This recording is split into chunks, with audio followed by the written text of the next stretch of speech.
We remain steadfast in our commitment in delivering local news that matters. Stories that inspire. Enriching the lives of Filipinos in the Philippines and across the globe. This is your GMA Regional TV. Buong puso para sa Pilipino. Mga balitang angay at angan sa One Mindanao. 7 anyos nga batang babae sa General Santos City nga pipila ka adlaw ng missing, napalgang patay sulod sa sako. Biktima, posibleng gilugos una gipatay. Fact-finding hearing sa Technical Working Group kalabot sa isyu sa COBI ug COWD sa Cagayan de Oro City, misingaw nga tungod sa politika. Mao kaha naaprubahan ang kontrata? Naghirig nga poste sa kuryente sa Barangay Buhangin proper sa Davao City, gireklamo sa mga residente. O araw ng mga empleyado nga usa sa mga aktibidad sa 87th araw ng Davao, lingaw nga gisaulog karong adlaw.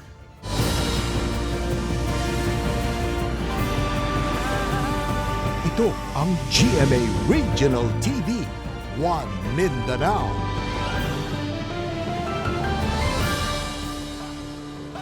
Maayong hapon Mindanao, kini ang GMA Regional TV 1 Mindanao.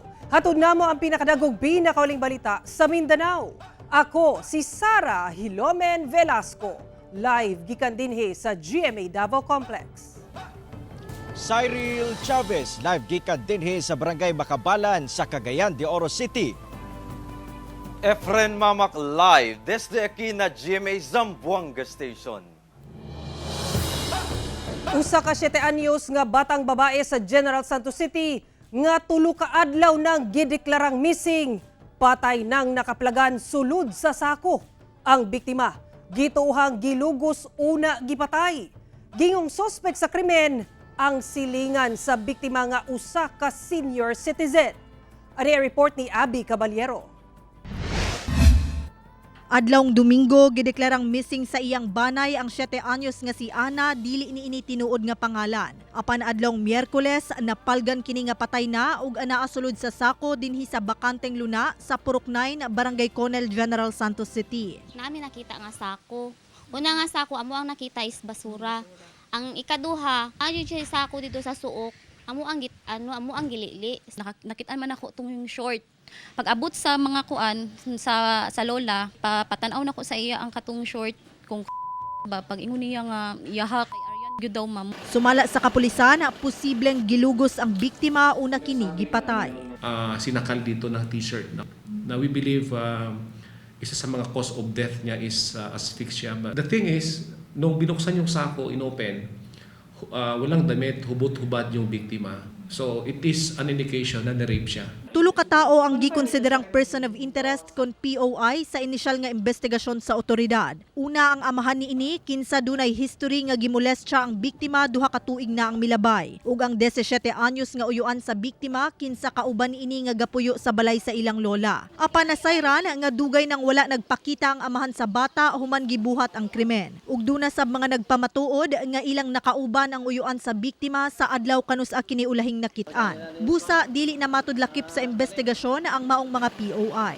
Ang ikatulo nga POI ang 74 anyos nga silingan sa biktima. 2:30 to 3:30 matod sa hapon ni adtong Domingo, dunay nakakita nga misulod ang biktima sa compound sa maong POI. Sa likod sa panimalay sa maong POI, duna matod pay nakit-an ang kapulisan nga duha ka t-shirt nga dunay marka sa dugo ug duha sab ka kutsilyo. Sa karon ginapaabot na lang ang warrant of arrest batok sa suspect una kinidakpon. Gisulayan sa GMA Regional TV 1 Mindanao nga makuha ang kabahin sa suspect. Apan wala kini sa ilang panimalay ni adtong tungura. Ginaandam na karon ang kaso nga rape with homicide batok sa suspect. Tumugma yung mga circumstantial at itong testimonial ng ating eyewitness. Yung dalawang t-shirts na mayroong bloodstain at saka dalawang knives ay already requested for the DNA analysis, examination, and we are looking forward na magkaroon ng positive result that would also help us in filing a solid case against the POI na ngayon ay naging suspect na natin sa paghahasa pagpatay ng Kauban si Gary Balantay sa kamera. Ako si Abby Caballero para sa One Mindanao. Misalmot ang naggadayang establishmento sa Mindanao sa nationwide simultaneous fire drill. Bureau of Fire Protection mas gipakusgan ang kampanya aron malikayan ang sunog. Dugang detalye sa report ni Kent Abrigana. Pasado alas 8 sa buntag adlong Miyerkules, dihang mitingog ang fire alarm sa usa ka mall sa Davao City. Sa video makita kining usa ka individual nga nakahapa ug dawla nay panimuot. Taod-taod, may responde na ang kabumberohan nang gawas usab ang mga empleyado sa maong mall. Siyempre, maratol ka, kaya makadungog kag emergency like bell. So, moto, gawas diretso. Lakip kini sa pagsalmot sab sa Davao City sa nationwide simultaneous fire drill. Nindot kilang performance sa ganyan, labaw na sa pagnaog sa hagdanan, pagliko sa mga corners. There's always room for improvement, no? So we ensure naman that we will regularly practice this exercise. Aduna say pahimangno ang BFP sa publiko kung dunay sunog. Mga silingan dira, ayaw mo pag-live, tawag dayon mo. Kaya daghan kay mig kalaban padulong sa responde karon. Traffic. Mga, let's say, lain paminahon, mga nagpataka lag park.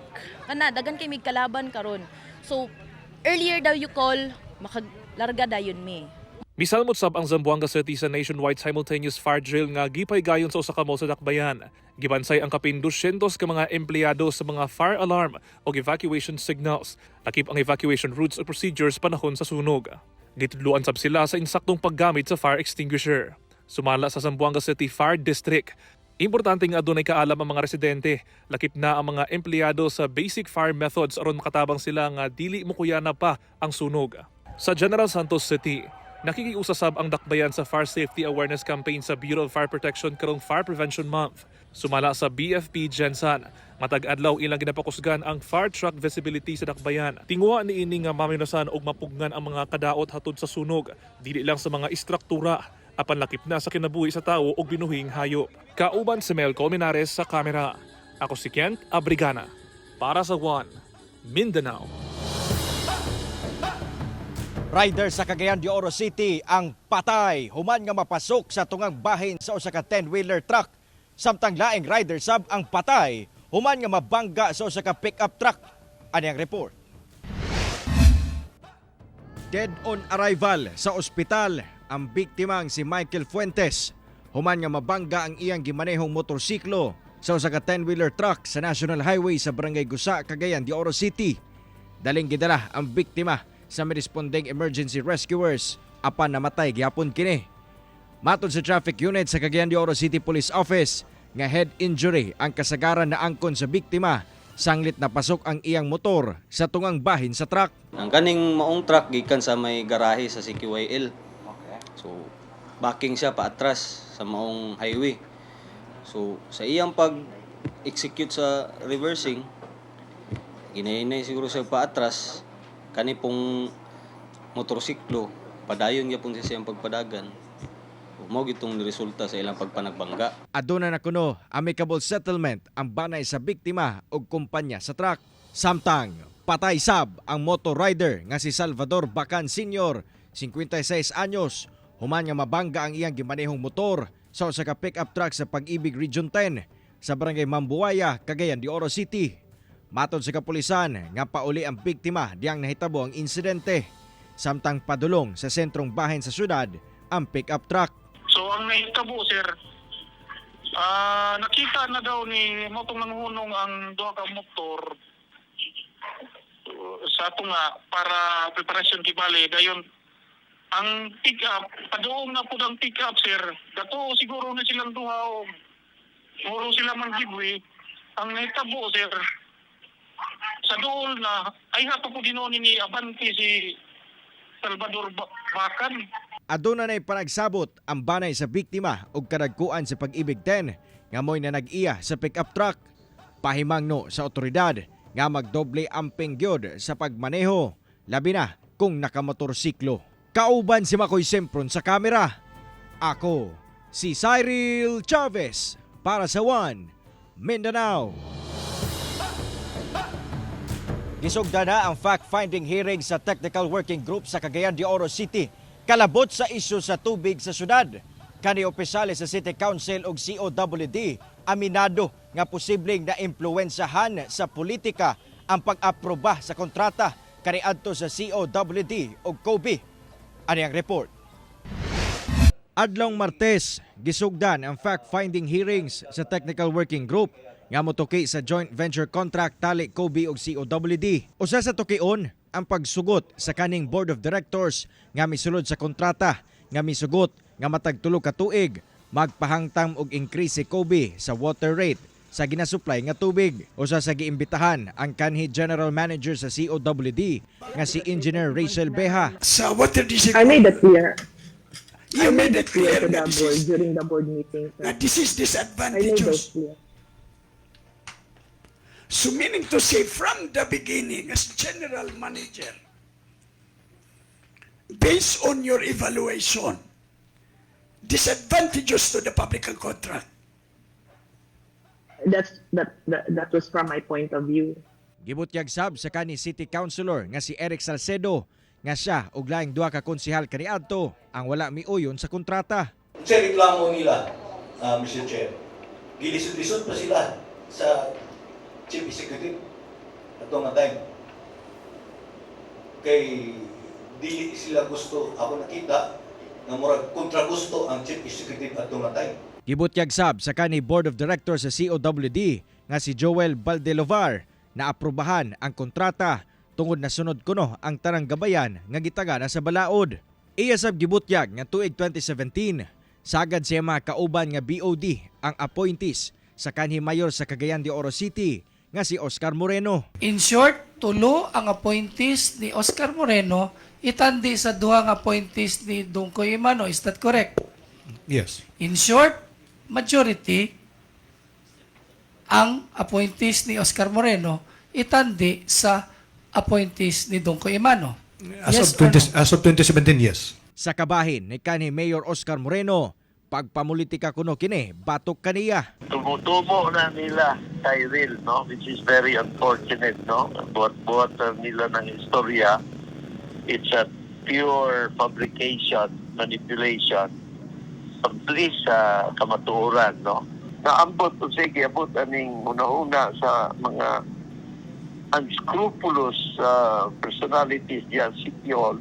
Gusto nila karon nga tangtangon ang Metro Pacific diya sa supply contract, no? Pinaka-importante nakatutok man ta karon sa unsa ba kini ang sulod sa kining or mga provision sa kontrata ni Water District og ni Metropac. Angayan pa ba ni nga magpadayon? Asa man kinsa may nabintahan ani o kinsa may na disbintaha ba ni? Kauban si Makoy Sempron sa kamera. Ako, si Cyril Chavez para sa One Mindanao.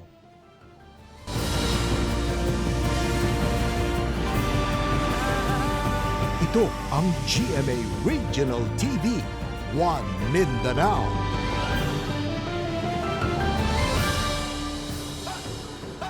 Tabi la mga kapuso, sensitibo ang musunod nga balita. Usa ka lalaki ang napalgang patay ug gihiwa na ang kinataw sa usa ka kasagbutan sa Claver, Surigao del Norte. Ang biktima gituhang ng lugos ug minor de edad. Dugang detalye sa report ni Kent Abrigana. Patay na og tadtad sa mga igo pinusilan sa ulo ug lawas dihang nakaplagan sa mga residente kining usa ka lalaki sa barangay Panataw, Claver, Surigao del Norte adlaw Martes. Ang lalaki wala nay sinina o gihiwa ang kinatawo. Sumala sa kapulisan, ang biktima usa ka 31 anyos nga backhoe operator. Meron pong nakita na 5 nabasyo ng bala. So ang tama niya po is 2 sa dibdib at 3 sa ulo. So with the discovery po ng mga basyo ng bala, we came to a conclusion na doon po siya binaril. Una ang hitabo, gireklamo matod pa ang biktima ni adtong Lunes tungod matod pa sa pagpanglugos sa usa ka minor de edad. Victim na ito is meron pong reklamo sa kanya, rape of a 5-year-old girl, which was inilapit po dito sa ating istasyon ng March 11 ng gabi.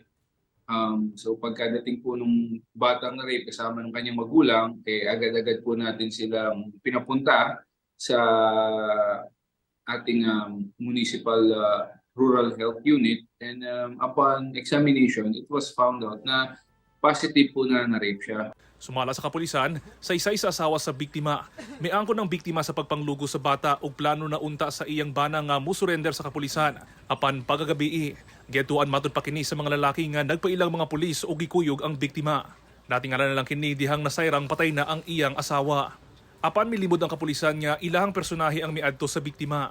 Ang pulis po, we are required by our police operational procedure to be in complete uniform, or at least one should be in complete uniform while conducting legitimate police operation. So kung meron pong nagpakilala na pulis at meron pong pumunta na hindi po naka-uniforme, kailangan na po na maging suspicious ng mga tao. Gibutyag usab sa kapulisan nga posible ang pagpanglugo sa bata ang rason sa pagpatay sa biktima. Sa karon, padayon pa ang investigasyon sa kapulisan sa pagpatay sa maong lalaki. Ako si Kent Abrigana para sa One Mindanao. Pipila ka mga residente sa Barangay Buhangin proper sa Davao City ang may reklamo sa mga poste nga naghirig na daplin sa kalsada. Dugang detalye sa live report ni Kent Abrigana. Kent?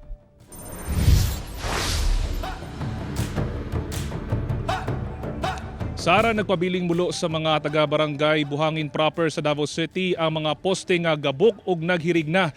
Gani nang hinaot ang barangay nga masolusyonan ang mong problema aron malikayan ang posibleng peligrong dala niini. Pila ka bulan na nga mulo sa mga residente sa barangay Buhangin proper Davao City ang pipila ka kahoy nga poste nga naghirig na daplin sa kalsada ug sa mga kabalayan tungod sa peligro nga dala niini. Dinhi sa usa ka subdivision, makita kining usa ka poste nga katumbaho na. Sumala kang Eden nga nagpuyo daplin mismo sa moong poste. Ikapila na matud pa niya gireklamo ang moong poste sa usa ka telco. Nakaduhan ako ka letter sa PLDT, and then yung last time tong January mao to ilang pag response ani nga time kay niyon jud ko need na kog immediate nga action ani. And then ganian lang pud nila, pag ani nila mayon sila nga dili daw nilang poste. Ana lang. Nga na rapod sila mo deny. Then, ang mga taga Davao Light, niyon ko sila nga, delikado na mo kay sir, every time nga kanang mukuan baka nang hangin-hangin niya. Sa Gunson, beto naman good akong pamilya, di akong mga anak, akong mama niya. Iko delikado na kaayo, mayon po sila, dili po daw ilang poste, di kang kinsa day ng poste. Samtang, tie-box na lang usang higamit sa ubang residente sa naghirig na nga laing poste sa Purok Waling-Waling. Sumala kang Lloyd. Palisuray sa matud pa ang pag-agi sa mga sakyanan tungod sa mga nagbitay na nga mga kable. Nabaog na dyan siya, sir. Muna concern na mo kanang mag-park mig sakyanan and mo nang basig matumba siya ba. So sama sab ang kadlok sa residenteng si Nanay Luz. Kumuagi kini duol sa laing poste na sab nga naghirig na sa Purok San Lorenzo. Dapat yun untak, syunan dayon. Delikado maguni siya pag maana labi na kay sigig hangin-hangin. Sumala sa mga opisyal sa barangay Buhangin, ikapila na sila nagsumiti og request sa Davao Light ug sa mga telco company aron matangtang na ang mga peligroso nga poste. Apan, daw gipasapasa ra matud pa sila. According to PLDT representative nga dili daw ilaha. So dito daw na sa Davao Light Company. Kung pwede palang gani nga kaming taga-barangay kung doon na pa may authority sa paggabas ni ana nganong dili good, pero listen mapug kaayo kay naabay ang mga wires din na ug mabutang pod sa peligro ang amo ang mga tao. Apan pagpaklaro sa Davao Light, kanisang mga wires na ni or kaning poste na ni actually dili sa mua sa telco ni siya. Gisulian sa GMA Regional TV 1 Mindanao nga makuha ang pahayag sa telco company. Apan wala pa kini mipagawas og pahayag. Hinuon gibutyag sa Davao Light nga nakig-koordinar na sila sa moong telco company. Definitely among team mo coordinate po sila ha kay if there's a need for us to put a cross arm para sa mga telco butangan nato para masabitan nila. Kay numduman nga gipatuman na sa Davao City LGU sa miaging bulan ang anti-spaghetti wire ordinance aron mas mahanaay ang mga kable.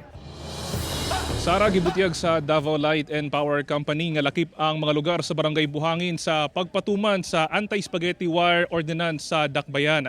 Gani aduna lang sila yung mga lugar nga gina-priority sa pagpatuman sa maong balaod. Sara. Okay, dagang salamat, Ken Abrigana. Upol LGU sa Misamis Oriental gisugyot sa DPWH Region 10 kabutangan og traffic lights ang nagunang kadalanan sa lungsod aron masolusyonan ang nagkataas nga ihap sa disgrasya sa dalan. Aprobado na karon sa Department of Public Works and Highways Region 10 ang sugyot sa Upol LGU Pinaagi silang resolusyon nga butangan og traffic lights ang mga major intersection sa lungsod. Kini gumikan sa pagsaka sa ihap sa mga vehicular accident sa lugar. Sa tubag sa DPWH Region 10, ana sa planning and design section ang sa ilang buhatan ang hangyo sa LGU. Samtang mag-install sa kuno ang DPWH 10 o mga road safety signages sa kadalanan sa Upol National Highway. Ano may na-install dito sa Bara kay mo matong sa unang problema kaayo. Pero mas maayo din na po sa may barangay Luyong Bunbon. And naisa nga project yun nga ako yung gias kanig yung overpass or kanang footbridge para sa atong mga hilabinan sa atong mga estudyante. Kapin 500 kilos nga pork products nga gikan sa Davao City ang naharang sa Tinagakan ASF checkpoint sa General Santos City. Tungod walay napakitang dokumento ang tag-iya sa buong mga produkto, gikumpiska kini sa City Veterinarian's Office. Ani ang report ni Abby Caballero.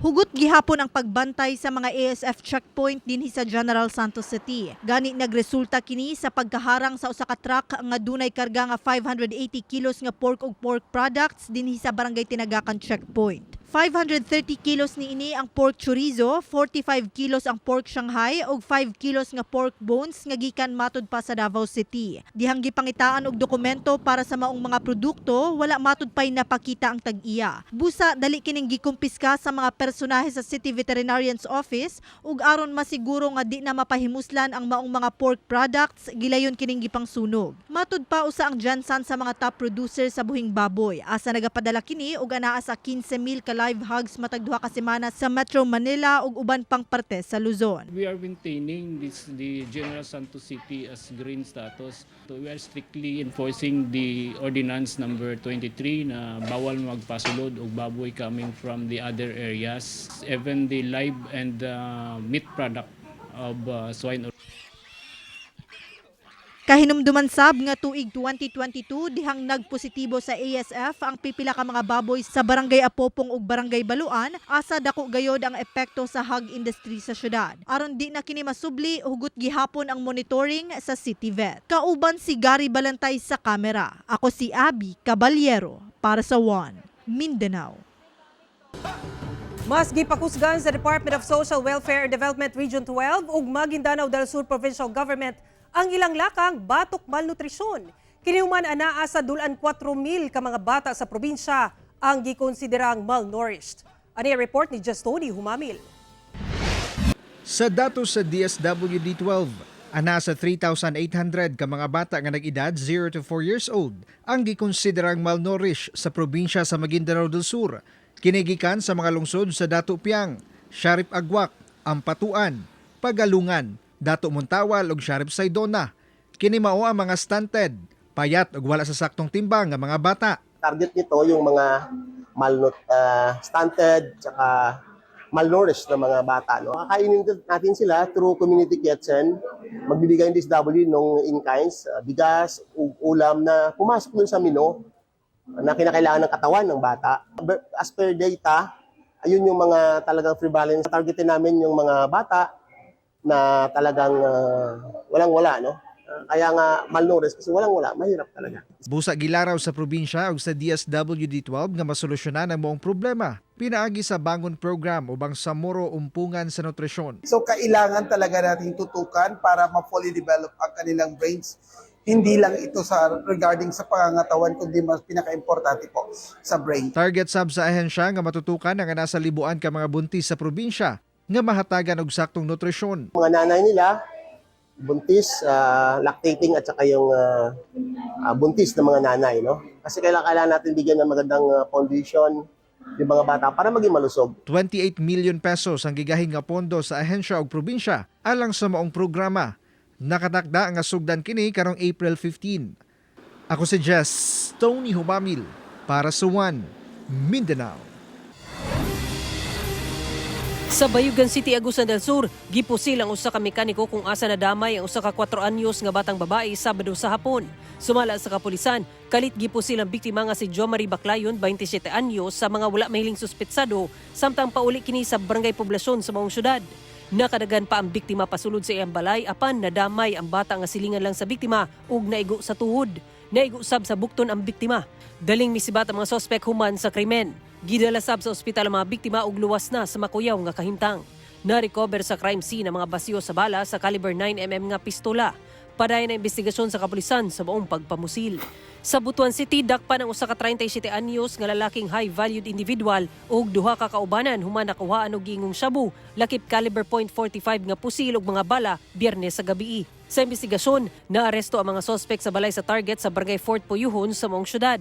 Mga tubang og kasong paglapas sa RA 9165 o Comprehensive Dangerous Drugs Act ug RA 10591 o illegal possession of firearms and ammunition ang mga suspetsado kinsa wala na mihatag og pahayag.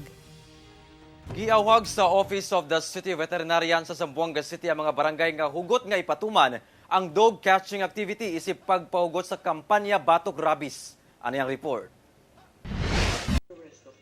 Gibutiyag sa Zamboanga City Veterinarian's Office nga sa 35 ka samples nga gisumite sa ilang buhatan sa Department of Health aron ipailawom sa test, 18 lang niini ang nagpositibo sa animal rabies cases gikan niadtong 2023 kung asa duha ang natalang kaso sa human rabies nga taga Barangay Maasin ug Barangay Labuan. Ang maong ihap posibleng madugangan karon tuiga kung dili mabatukan. Busag iawag sa City Vet ang 98 ka mga barangay sa syudad nga ipatuman ang dog catching activity sa mga latagaw nga iro nga posibleng nagdala og rabies. Ang maong lakang suportado sab sa mga barangay sama sa Barangay Santa Maria. Hindi pwede ibita si Chene kasi Apas. Suporta kami 100%. Ay nisita gayon. Sumala sa City Vet, walay angay ikabalaka mga dog catcher sanglit tudluan sila sa saktong paagi sa pagdakop sa latagaw nga mga iro ug pabakunahan sab sila og anti-rabies vaccine. In our training for dog catching is libre el pre-exposure vaccination given by the Department of Health through the City Health Office. Nagpahimangno sab ang City Vet ngadto sa mga pet owner nga mamahimong responsable sa pagatiman sa ilang mga alaga ug dili kini pasagdan nga magdatagaw sa kalsada. El ordinansa diaton allows you to take care at least 5 animal only. If you raise more than 5, you have to get a special permit kasi baka breeder ya ustedes engaging in business. Kauban si Sim Romero sa kamera. Ako si Efren Mamak para sa One Mindanao. Sikat nga selfie spot sa Malungon, Sarangani. Asa dunay mga punuan sa kahoy nga daw cherry blossom. Ginadayo na sab karon nga season na sab sa pagpamulak nini. Duna na bay entry ang tanan sa selfie spot dinhi sa Malungon, Sarangani nga Mala Japan Fields. Mao kini ang mga punuan sa Tababoya Rosea nga daw cherry blossom. Nahimo na kining selfie spot tungod sa kanindot sa bulak sa maong punuan. Seasonal matud pa ang pagpamulak niini sa sagad full bloom matag Pebrero ug Marso. Sa mga buot makasulay og Mala Cherry Blossom Experience, nahimutang kini sa National Highway sa Barangay Malandag sa Malungon, Sarangani. Labing unang eco-engineered reef system o artificial reef sa Pilipinas nga gama sa clay nga magsilbing pinuy-anan sa mga marine life o mananap sa kadagatan ang gimuntar sa Pujada Bay sa Mati City, Davao Oriental. Ani report ni Argil Relator. Sumala sa International Advocacy Organization ng Oceana, base sa mga pagtuon, 90% sa coral reef sa kadagatan sa Pilipinas ang anaa sa kasarangan hangtod sa dili maayo ang kondisyon. Dako matud pa kini og epekto sa pagdaghan sa mga isda ug uban pang marine organisms. Sa Mati City sa Davao Oriental, namuntar na ang usa ka eco-engineered reef system o artificial reef sa Pujada Bay nga sakop sa Barangay Bobon. Ang maong proyekto gipangunahan sa Regional Integrated Coastal Resource Management Center sa Davao Oriental State University, kauban ang partner NGOs ni INI. This will serve as a habitat of our fishes and other marine organisms. So we decided to establish the artificial reef on some areas within Pujada Bay na di na masyado healthy ang ating mga coral reefs. Pinakaluwas matud pa sa marine environment ang maong artificial reef nga gama sa clay kung itandi sa rubber nga mao'y sagad nga material nga ginagamit sa paghimo og artificial reef. Our algae can actually grow as quickly as using the clay material, the clay brick. Once you establish the clay, hindi yun palitan kasi yung clay mismo ay doon tutubo ang mga corals, ang mga baby corals natin through polyps. Kini ang labing unang eco-engineered reef system sa Pilipinas nga gama sa clay. Una matod pa kini nahimo sa Colombia ug Maldives. Sa karon, usa ka set ang namuntar alang sa ilang monitoring. Nagtinguha ang grupo nga magbalampuson kini aron ma-apply sab sa ubang parte sa kadagatan sa nasod. Padayon sab ang panawagan sa katawhan sa pagpanalipod sa marine biodiversity. Ako si Orgil Relator para sa One Mindanao.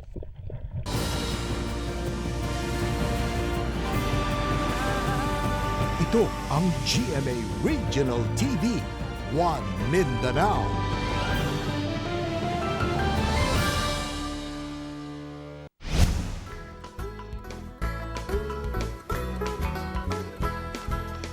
Ligaw ini sa ulog ang araw ng mga empleyado sa Davao City nga usa sa mga aktibidad sa 87th araw ng Davao. Ano ang report ni John D. Esteban?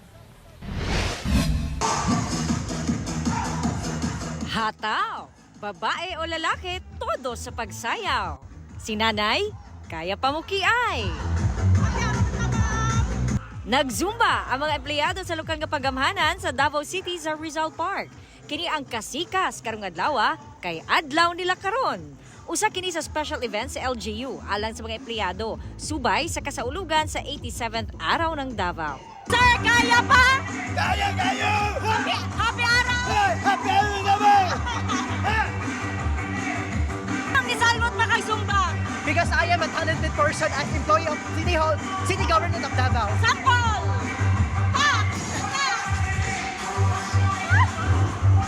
Happy araw ng Davao! Salamat! Happy araw ng Davao! Ang uban wala na miapil sa Zumba, apan nalingaw na sa pagtanaw. Kini nga higayon mao ang pagsaulog sa dakong natampo sa mga empleyado sa kalambuan sa Davao City. Kini nga adlaw makahuluganon og nagsilbi nga pagpasalamat sa ilang kakugi, dili lang sa ilang pamilya kundi alang sab sa isig Davaoenyo. Hinuon padayon ang transaksyon sa tanang opisina. Samtang bibo na pod ang San Pedro Square kay nanaghan ang mga namaligya sa palibot. Karong araw ng Davao daghan pud kay namaligya dinhi sa Rizal Park. Usa na din ha? Si Mark, kumusta ang halin Mark? Okay man pod. Mo ni siya ang kuan ron, mo ni siya ang viral karon. Viral. Uso daw ni siya, so kuha ta isa. Unya nang bayad Buta na to. Dinhi po sa Pikas, naapoy na maligyaw og ice cream. Lami po di mo ice cream. Lami kay ma'am. Mulungtad hangtod Domingo ang selebrasyon sa Araw ng Davao. Ugma na ang ginatangang Mutya ng Davao Coronation Night. Sa Sabado ang Grand Final sa Sayaw Davaoenyo, samtang sa Domingo ang parada ug ang Hugyaw Davaoenyo. Kauban si Jojo Sularte sa kamera. Ako si John D. Esteban para sa One Mindanao. Magpaygayon na og voter registration ang Comelec Zamboanga City sa mga barangay sa syudad matag Biyernes ug Sabado sugod ugma. Kini aron nga mas mudaghan pa ang makaparehistrong botante una pa man ang eleksyon. Ani ang dugang detalye? Sayo nga miadto sa Comelec Zamboanga City ang senior citizen nga si Alfredo Alpici aron ipa-reactivate ang iyang record human wala nakaboto sa pipila ka higayon. Nagproseso sab kini sa pag-transfer sa iyang address of residency. Ang plano na ko dito na lang na mag-transfer na lang. Kuha ako ulit dito ng number sa Comelec. Sumala sa Comelec 9, matag ipaygayon ang voter registration. Pipila lang ang mga aplikanteng sayo nga magparehistro. Gani, sagad sa kanila, didto na mudagsa sa ulahing adlaw sa pagparehistro. Busa, magpaygayon na ang Comelec 9 og voter registration sa mga barangay sa Zamboanga City matag Biyernes ug Sabado nga magsugod ugma March 15. Kini aron mas mapaduol kini sa mga bot magparehistro alang sa 2025 midterm elections. So yung intervention ng office namin, during the middle months of the registration period, pupunta kami sa mga barangay. Dalhin namin yung serbisyo ni Comelec mas malapit sa mga tao. Sa tala sa Comelec Zamboanga City as of March 11, ana pa lang sa kapin 3,900 ang mga nagparehistro sa District 1 ug kapin 7,000 sab ang nagparehistro alang sa District 2. Sumala sa buhatan, ana sa kapin 25,000 ang ilang target nga ihap sa mga makaparehistro sa Zamboanga City. Alang sa mga buot magparehistro, gikinahanglan lang nga magdala og valid government-issued ID o kopya sa birth certificate. Ang voter registration mulungtad hangtod September 30. Duna sa ipaygayong voter registration sa mga mall sa Zamboanga City sugod September 16. Kauban si Sim Romero sa kamera. Ako si Efren Mamak. Para sa One Mindanao. Bigating Kapuso Stars ang makigduyog sa mga Dabawenyo alang sa 87th araw ng Davao, sugod ugma March 15 kutob sa Domingo, March 17. Ugma na ipahigayon ng Coronation Night sa Mutian ng Davao 2024 alas 6 sa gabi sa USEP Gymnasium and Cultural Center sa Davao City, and get the chance to see Christopher Martin and Martin Javier live. Pagkasabado March 16, makisadya sa Kapuso Mall Show ang bida sa Love Die Repeat Ultimate Star Jeneline Mercado, kauban ang cast sa Asawa ng Asawa Ko, nga sila si Lizelle Lopez and Martin Del Rosario. Ipahigayon ka na sa Gaisano Grand City Gate Mall, Buhangin, Davao City sa alas 4 sa hapon. Ug sa Domingo, March 17, don't miss the chance to see the cast of Black Rider, nga pangunahan ni Black Rider himself, Ruru Madrid, kauban si Kim Perez. Ug ang cast sa abot kamay na pangarap nga si Doc Annalyn Jillian Ward, kauban si Rahil Biria sa Kapuso Fiesta, nga ipahigayon sa Activity Center Ayala Mall sa Brisa, Davao City sa alas 4 sa hapon. Busa, see you mga kapuso! Mao kadto ang mga ulahing balita sa Mindanao karong adlaw. Mamahimo ninyo kinig makita pag-usab pinaagi sa pagbisita sa official website sa GMA Regional TV o bisitaha ang among official YouTube channel ug i-click ang subscribe button para sa pinakaulahing balita. Muchísimas gracias sa atong mga kapuso sa Mindanao nga nagalantaw kanamo ug sa atong mga kapuso abroad. Padayon lang sa pagtutok sa mga lokal nga balita matag adlaw tungod sa GMA Regional TV, Local News Matters. Kami ang GMA Regional TV 1 Mindanao, tibok pwersa para sa mas dakong misyon ug mas halapad nga pagserbisyo sa nasod.